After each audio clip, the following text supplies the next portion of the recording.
Mbote na bino batata ba mama bandeko mokolo ya lelo toye awa na chaîne na biso Tolo Balingala TV toyambi lelo mokolo ya lelo toyambi oyo azali artiste engagé Fils Evala azali président ya Bamvuluzi aya kobetela biso masolo ya mboka po toyeba pe basango ndenge nini makambo ezali koleka ya Bamvuluzi mbote na yo.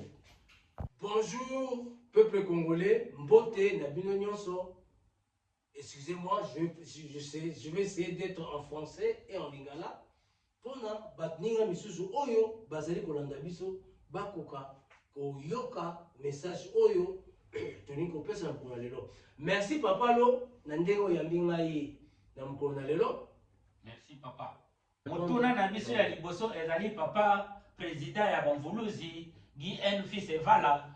Mbutu ekoti na Kigali, mbutu ekoti kuna bayebisi biso Kagame balongoli ya d'urgence na Kigali. Makambo nini ezali koleka toyoki kuna? Matondo mingi papa lo papa mai na ndenge tuninga mutuna. À tout le peuple congolais, il fallait qu'il voyait que Kagame a touché aux intérêts des Américains. Parce qu'au moment où on parle, le Congo est allé la propriété privée, il y a États-Unis. Notre président Étienne Tshisekedi, Félix Antoine Tshisekedi, na insécurité au na Congo, il a préféré donner nos minéraux stratégiques, les minéraux que le Rwanda est en train de piller au Congo, comme il est en train de tuer plusieurs gens, ça fait plus de 20 millions Yabatu au Bakoufi na Congo. Le président a monarqué que c'était mieux de donner ou de vendre nos minéraux stratégiques aux États-Unis. Comme ça, les États-Unis peuvent créer des entreprises au Congo, ils peuvent extraire des minéraux pour autant que le peuple congolais pourra profiter. Comme Kagame, il est en train... Attendez, j'ai pas fini. Kagame, il est en train de piller le minerai congolais et tuer les Congolais en même temps.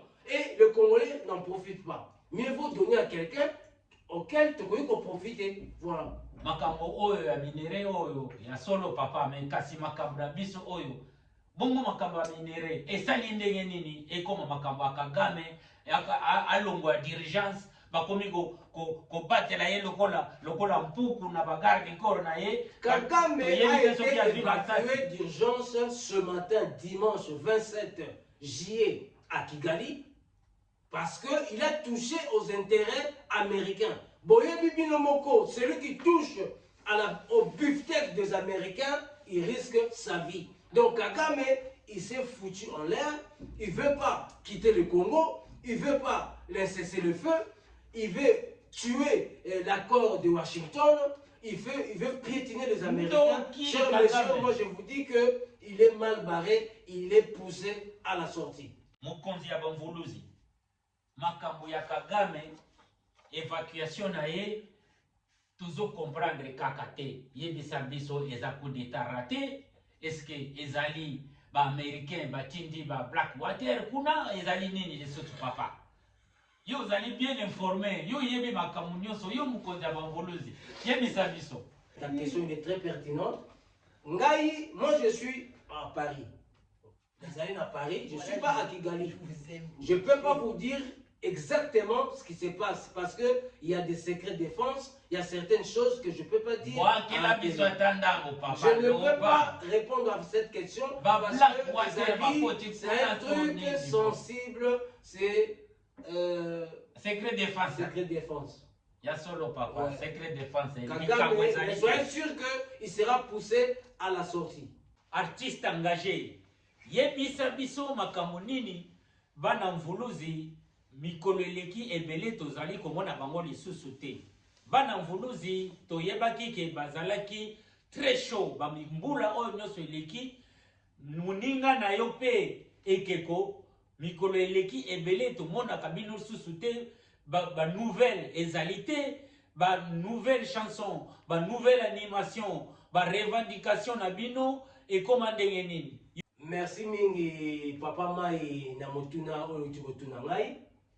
Bana Mvuluzi mingi akolobezali te ngai yo déjà tant zali komona ngai président ya bana Mvuluzi, c'est que structure ezali solide, structure na biso apa na mvuluzi eza toujours en marche ba soldat na biso oyo bazali armée numérique na biso pe ezali kotoko boyebi page oyo ezali ya makasi site oyo ezali contrôler ba Facebook ba YouTube nyonso boyebi ke mami la reine mère mvuluzi azali bongo secrétaire particulier na ngai apa na mvuluzi ye pe oyo apanzaka basango na biso nyonso moto oyo pe bomonaka mpe biloko na biso oyo pe elekaka bapromotion biloko ya mike mike kasi studio nde tosalaki mwa stop na studio parce que ekeko ya Congo bakangaki ye na banzi boyebi moninga na ngai ekeko batindikaki ye mpona akendaki kotambola na bato oyo efalaki batambola na bango kwa toloba kaka mauvaise fréquentation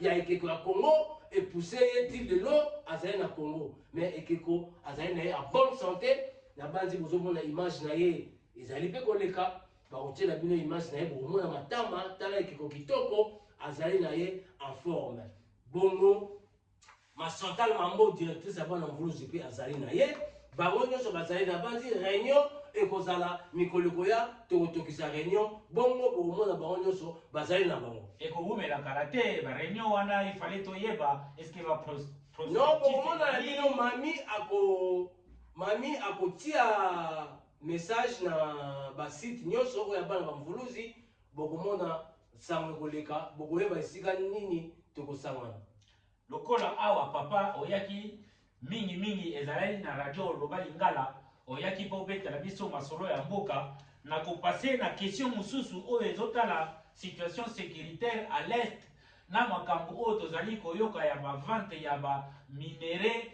ipare o bakomi koteka baminere na ndenge ya clandestin na bato ya ngambo kuna eza ndenge nini papa situation sécuritaire na est kuna na bavante ya baminere situation sécuritaire na banzi force na biso base déployaki et puis renfort esilaki kokoma na banzi na ngonga oyo tozali koloba tozali kobunda na kipupu tozali na kipupu ezali bongo na masisi kuna na banini ya bafizi kuna bakote ya babukavu kuna na bafizi likolo bongo tozali kotoko kuna masasi ezali kobeta tozobunda mpena na banyamulenge na ba RDF oyo ezali red tabara ba ugandais na baturaneo oyo ezali basenzi ya batutsi oyo ozali koyebisa biso ke bozali kobunda tozali kobunda mais bayebisi biso ke o barebeli ya Kandambwa Kagame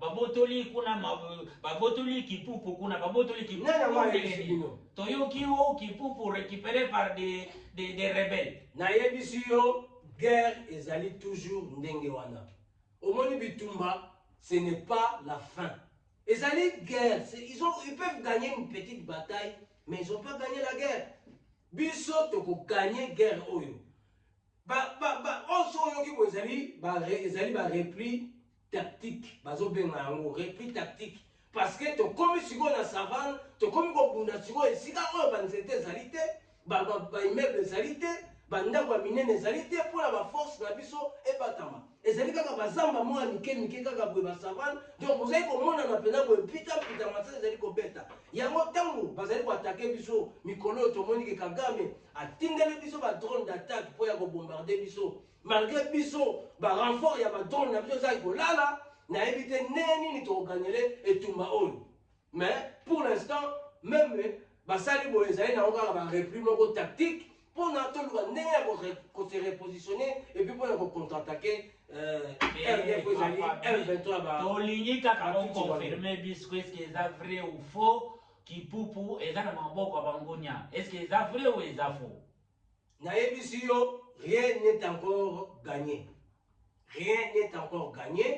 ntango bitumba ebetaka masasi ntango etokaka tokoki koloba te ke oyo aganye nayebisi yo d'ici aujourd'hui ou demain kipupu ezali na maboko ya gouvernement congolais makambo oyo ezali kobenga madame mbutu na kati ya diaspora diaspora na biso bazali kaka pe na kozela basango bayeba ndenge nini kipupu diaspora bazali à 8000 km masolo bato à 8000 km basango nini ya malonga boza na yango soki bakozwa information euta na source te bayebisi biso o Kagame azolanda banzela nyonso oyo président Tshisekedi azokende. Président Tshisekedi akendeki Kazakhstan.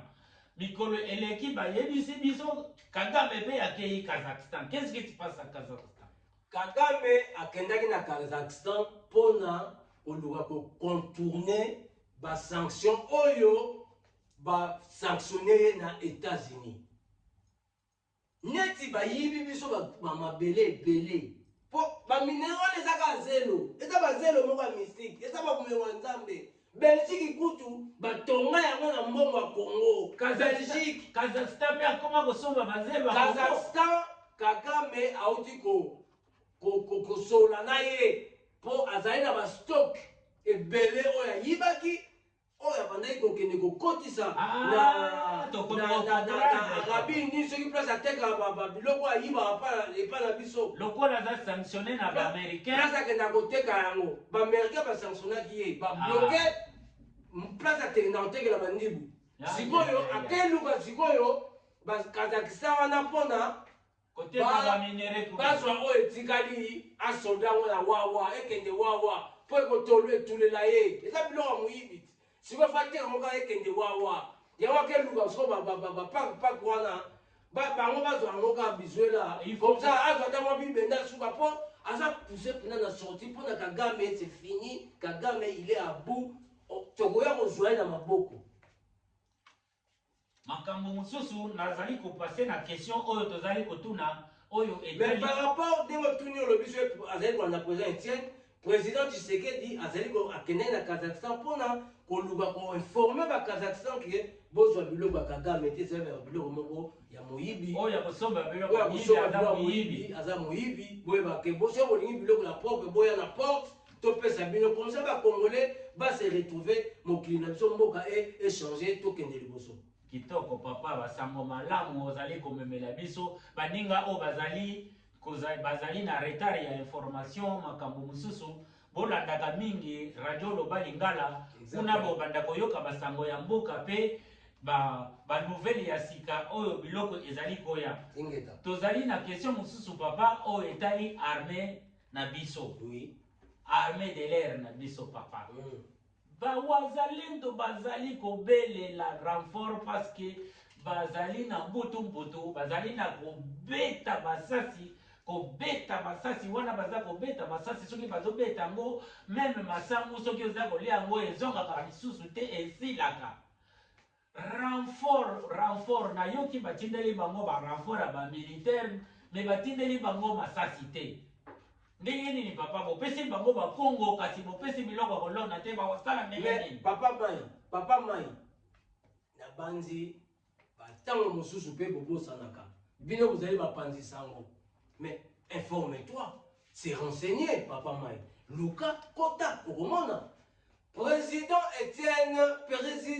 Félix Antoine Tshisekedi asali mosala na ye oyo tosengaki ye tolobi soki olingi oumela na pouvoir président sala armée na yo Moussa Laurent Désiré Kabila baboma ye parce que azaki na armée te ye akei kozwa ba Rwandais ba protéger ye yango babomaka ye mais lelo tomoni Félix Tshisekedi a formé vraiment plus de 17 unités 17 unités à soldats plus de 200 000 hommes autour de la baron Mikolokoya, les soldats congolais, bazali bien équipés,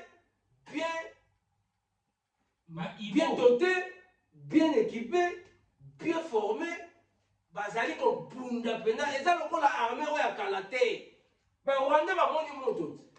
Il bout déjà à Pamba, à Beti, bango à Botele plus de 75 villages. Bongo va serpent noir papa. Serpent noir tant voyé, azuma minel mona ba biloko nyonso.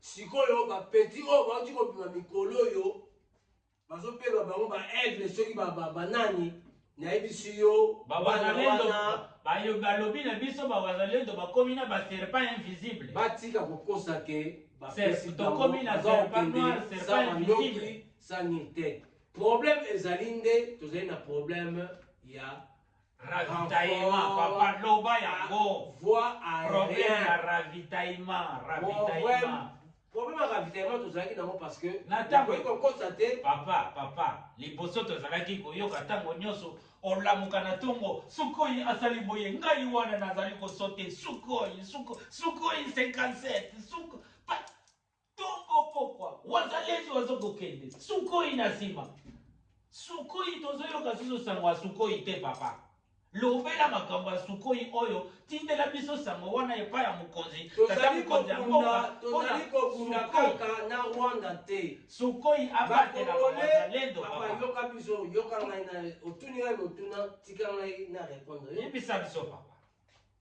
bato oyo bazali bilobaloba il faut oyeba ke guerre ezali conventionnelle guerre oyo tozali kobunda ezali susu guerre ya ndenge ya kala te oyo ekomi guerre moko Rwanda, Union européenne, azali nsima na ye. Ba français, ba chinois, bato bazali kosala ba technologie oyo makasi oyo basali ba sukoi wana ozali komona bazali nsima na ye.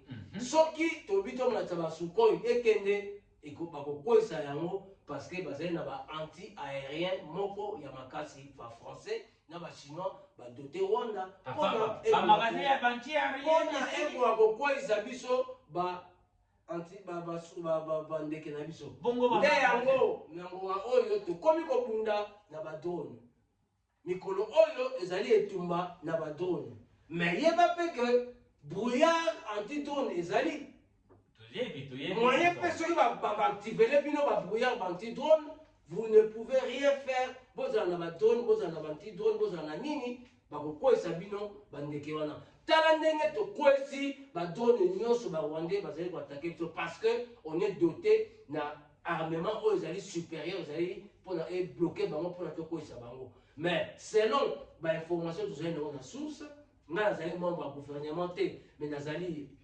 président ya association moko oyo ezali bien placé oyo ezali mpe makasi mpona ezala bainformation mais nayebisi bino que d'ici là j'espère que bavoie ekozala libéré badrone ekomata na basukoi mpona ye kocouvrir bamilitaire na biso na fond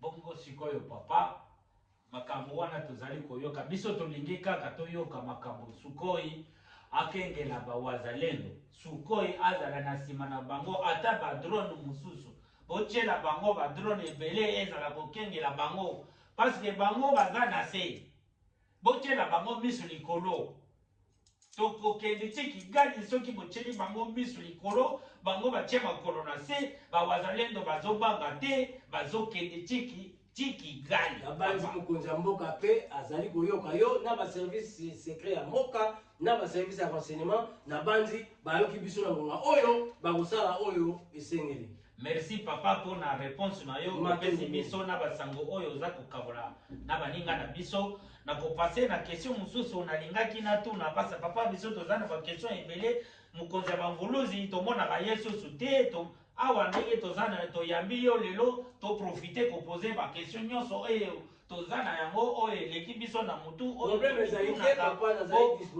yebisa biso changement ya constitution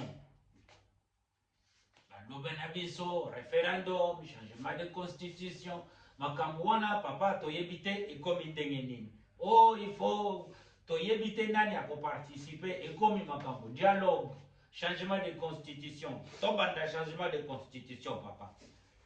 Na changement de constitution oyo. Ça la date nini? Vous avez mukolo nini? Mais jusque là, nano va fixer date oyo ekozala te mais babenga yango nini organisateur to bato oyo koyamba bato deja mokonzi ya mboka akomi koyamba consultation voilà baconsultation ekomi deja eza deja en cours mokonzi ya mboka azali koyamba baopposant na ye oyo ya kwanga na madesu oyo baopposant nzala baopposant ya Kigali azali koyamba baopposant ya kwanga na madesu ngai président bamvuluzi mutu nalobi yango mpo Martin Fayulu ayebi ngai opposant oyo ya makasi azalaka opposant ya makasi na kala na Congo mais lelo asila na ye déjà Martin Fayulu c'est le passé ba oyo muyibi ayiba ba minéraux na Katanga wana, c'est le passé. Azali ex gouverneur à Katanga, ex muyibi, ex-président ya club ya mboka na biso, ce n'est pas un Congolais, c'est un feuge. Azali moto oyo aya koya na Congo na banzela ba Zambie ndenge bino boyebi.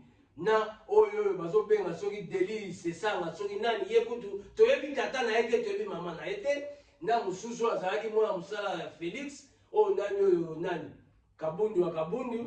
Donc ce n'est pas des opposants crédibles oyo bakoyi kobunda na Kagame. Yango na tolobai que Totika Félix a continué biso peuple to autorisé troisième mandat.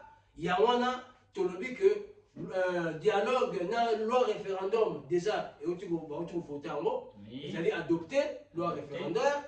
Donc toujours c'est là-bas un référendum pour dire oui ou non. Biso dia pas voulu tout ça en avance, on avait dit déjà oui pendant que la constitution ya ba Rwandais tutsi bakanyambe ose banani batela biso makambo moko ya pita ya kwa na madeso. Donc il faut donc ceux qui allaient passe prochainement tu passes la constitution oyo ils allaient la Congo biso bana mvulusi tu passes la yango pendant tu peux ça déjà lancement il y a changement il y a constitution makambo oyo ebote ba séparation te parce que tozali komona on dirait bana mvulusi nyonso pe baza d'accord te na makambo oyo mais parce que bana mvulusi majorité baza d'accord pour un changement ou baza d'accord mais oyo aza d'accord te à se prononcer.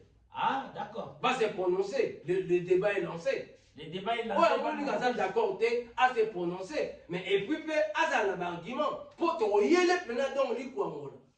Il y a solo papa. À un argument. Tu comprendre que bana mvuluzi bango.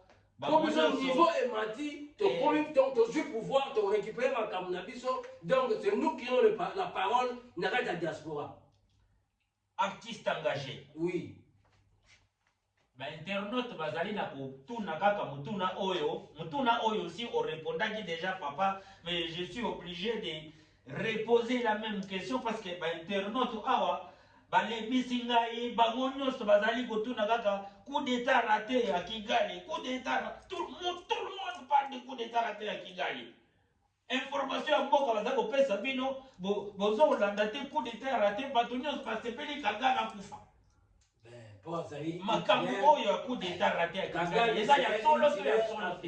Kagame c'est un Hitler africain. Même le peuple rwandais, au moment où je te parle, ils s'en ont marre de Kagame, ils contestent, il y a des arrestations arbitraires, il y a des trucs de ouf, il y a plein même comment on appelle ça? Nazali na mituna mususu internaute awa papa. Ezali na ba place ba kundaka bateau 10 20 ba bien bani. Une fosse commune à Goma, il y a plus de 1100 fosses communes. Oh, Goma wana. Goma 1100 fosses communes. Yo mona sala makasi susu. Ye Mutsopi akende kolobake soki bolongoli ngai bolongoli M23 bobomi ngai Kagame donc mon frère et mon ami que ba Rwandais amitié na poisa ba amitié na poisa yezo ba oya nanga moi tamula mutuna sema ko likolo zo ba nini oh notre Kabila a été notre chef, il a été notre président, il a été notre chef, il restera tolingi kuta comme président M23 pendant que le mec il fait partie il a raison tu vois il a raison makambu nyonso comme na poisa ba mama na ba tata makambu to sa bino botika kofinga botika koloba bolinga botanga pe boyekola makambo mboka na bino makambo nanga zoloba alobi yango te pona buzoba il faut botanga ngona misu mine nanga alobi ya kokufa liboso te il faut Kabila kufa avaye parce que alobi yindi mukonzi na biso kasi bino ba journaliste lokola ya za konda ya alobi nanga alobi des peuples moko akotsa na noki nanga alobi tolingi aya akufa liboso na biso parce que makambo nyonso biso tozomona eza kaka pona ye mipino ozotanga ngo alinya ya koma mokonzi na biso baza susu na espoir te baza na espoir te espoir na bango nyonso ezali Félix Tshisekedi wa Mulumba Tshisekedi a pardonné bango azongisela bango bakare minier. Mais Tshisekedi a conquis qu'on pardonner bango, c'est le peuple qui décide. C'est même pas Tshisekedi qui décide. C'est le peuple congolais qui décide par Tshisekedi. Parce que si tu le but Tshisekedi dehors, il va te sortir. Mais tant que plus de 72% il y a des Congolais pour Tshisekedi, le reste, quoi que vous fassiez, il y a peu qui décident, les autres qui suivent. Papa Masolo ezali kitoko awa na radio Loba Lingala, radio TV Loba Lingala. Donc on a besoin de choses. Banda koya na mikolo nyoso. Yaka papa nazali lisusu na ba question ya ba internet parce que bande kona biso o balanda biso bazali pe il fallait tout satisfaire bango na ba mituna na bango. Je suis la réponse à tous les internautes, je suis là pour répondre. Na kozwa quelques mituna ya ba internaute pour na kolanda masolo na biso na radio Loba Lingala papa. Awa bazali kotuna ngai dialogue intercongolais sans Kabila. Nani aza pour, nani aza contre. Bongo ba internaute balingi bayeba position ya bana mvuluzi ezali nini. Na makambo ya dialogue sans Kabila. Bozali contre ou bozali d'accord bana mvuluzi. Papa Mai na kati yo maloba te na yebiso que tout le monde n'est pas d'accord avec Kabila. Nous on est satisfait que Kabila azala te na dialogue. Alors on attend que qui? Parce que Kabila, ce n'est pas un ancien président usurpateur. C'est un malfaiteur, c'est un menteur. C'était un coup préparé, c'était un complot international. Oyo, basalaï que, bazui, Rwandais, batiena mutua moka, ya ba Congolais, pona, ba manipulakaye, pona, ba extresanga, ba minéré, pona yepe, aïso rapé, oya yepa, pona, atika, couloir ouvert à tous les étrangers, à tous les multinationalistes pour détruire Congo. Bazwa penza mama ya Lyon, bazibana ya Lyon, bakeche la bangonia ou politika nambe o azali bongo. C'est pas possible. Kadogo ayaka na mabota ya mbula na Congo, tozali na ba image to na Sabino, na ndenga bande koloba. Et lobeli na ye, il faut sentir peut-être que c'est un venin. Comment on va français na Congo? Kabila quand il est venu au Congo, c'était un vrai villageois, c'était un cancre. Kabila quand il est venu au Congo, il est venu avec des bottes en caoutchouc. Il n'avait même pas une valise, il avait un sac de sachet, un sac en plastique, là où il avait mis, là il avait ramené ses bottines. Il avait même pas un pantalon. Abomina Congo pour Anguinda. Les lois comme on l'a dans un pantalon à mourir. Comme on l'a dans un pantalon à smoking, alinga mimona ke ye ayibi ba mbongo même ta ba américain va bloquer quelques-uns azali kaka na mbongo oyo akuna ebele ya mosolo na kingakati wana yango tozoyebisa bino ba service à renseignement bon timo na mabulu ezali na ba kingakati na ba mbongo ba liquide espèce en dollars ezali enterré là. Mituna ya ba internet toujours papa. Oui. Tozali kotuna oyo pe mutuna oyo eye makambo ya dialogue oyo ezobenda mbutu même na diaspora batu bazo mituna ndenge nini makambo ya dialogue ekoleka. Question mususu mutuna bazali kotuna awa nani ya superviser dialogue ba fixer déjà moto wa superviser ango ekosalema na mboka na biso ekosalema libanda to ndenge nini. Dialogue balobi tout va se passer à Kinshasa. Parce que ils allaient inter-congolais. Ils allaient makambo ba congolais tokyo kosala na Kigali te, tokyo kosala na Afrique du Sud te, tokyo kosala na nini te. Oyo nyonso alingi a participer na dialogue, il faut aya na capitale oyo ezali ya Congo, Kinshasa. Et puis mutu oyo ako gérer ou ako organiser ndenge toyokaki ezali tata mokonzi ya mboka nde mutu ako kamba pe bamitindo nyonso ezali kouta epai na ye. Dialogue oyo kobendela biso te makambo koyoka supervisé par l'Union européenne, supervisé par l'Union internationale. Parce que makambo ezali intercongolais, to na besoin ya validation ya mutu moko te ube baya kopesa biso visa ube balégaliser yango. To na besoin légal ya parrain légal te. Mingi tozomona makambo nekola bitumba na Ukraine ozoyoka ko bake négocier na mboka tere bake na Londres bake na Suisse même makambo ya Iran ya biso bakoyela biso sute makambo émission na biso ekomi na suka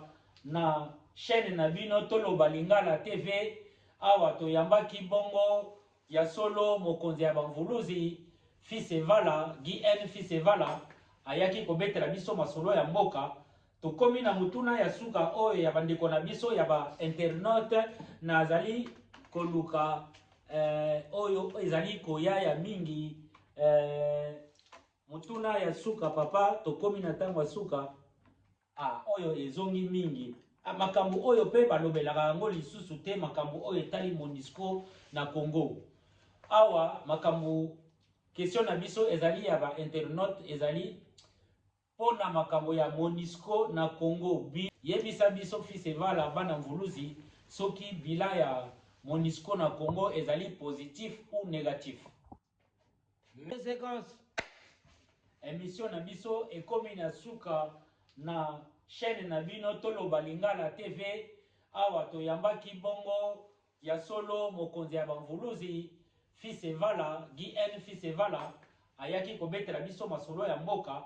Tokomi na mutuna ya suka oyo ya bandeko na biso ya ba internaute na azali koluka oyo ezali koya ya mingi mutuna ya suka papa tokomi na tango ya suka oyo ezongi mingi makambo oyo pe balobelaka yango lisusu te makambo oyo etali MONUSCO na Congo awa makambo question na biso ezali ya ba internaute ezali pona makambo ya MONUSCO na Congo bilan ya MONUSCO na Congo ezali ndenge nini yebisa biso Fils Evala bana mvuluzi soki bilan ya MONUSCO na Congo ezali positif ou négatif. Merci mingi papa Mike na mutuna na yo oyo oti kotuna ngai mutuna na ya suka MONUSCO soki totali bilan na bango moi je peux dire c'est caput catastrophique. Le bilan au Congo de la MONUSCO, c'était catastrophique. Mais disons, peut-être pas changer la MONUSCO en moi. Parce que tu as vu que MONUSCO est américain. Bayoka na basute. MONUSCO Canada aussi. Bayoka gana yoka na mingi par rapport na bango. Na ba oya kala. Kagame na masane za ki MONUSCO o ba kala wana. Ba MONUSCO wala ba nautika ba o ba congolais pena bo MONUSCO bureau awa. Awa ba zo ba congolais. Banda ba assistant ba tuerie na Goma bayoka na basusu te. Même ba congolais même ba soldats ba ex-face ba bombi ba mingi na Goma likolo ba MONUSCO wana. Yango biso tolobaki MONUSCO ba bima na Congo ba kende. Nous ne voulons pas de la MONUSCO au Congo parce que c'est les amis des Rwandais, c'est les amis de Kabila. Kabila, il les a tous achetés. Il les a donné l'argent, il les a tous achetés. Yasolo Wanaba. Mon frère, la MONUSCO c'est des pauvres, c'est des crevards. C'est des mecs, c'est des clochards, mon frère. Ils viennent chercher l'argent en Afrique. Ils sont venus chercher l'argent au Congo. Donc voilà ce que je peux dire pour moi. MONUSCO n'a rien à faire au Congo. Il doit rentrer chez eux, rentrer à la maison. Merci voilà. Mingi. Merci Mingi. Merci. Nyoso oyo opesi biso lelo bandeko na biso. C'était un plaisir. Rendez-vous tokopesa yo okoleka kuna na police opesa biso rendez-vous tokopesa ngo communiquer na radio. Merci. Na biso toyeba mokolo nini tokoyamba lisusu mokonzi ya bamvuluzi mpona apesa biso sango yango na opesa merci mingi na peuple congolais merci na baoyo nyonso bakolanda video oyo vraiment bon partager yango bon yebisa mpe bandeko vraiment que mboka na biso vraiment il faut tomipesa mpona tobundela yango parce que mutu mosusu akobundela biso aza te soki biso moko te merci en tout cas papa Mai ezalaki plaisir matondo mingi ingeta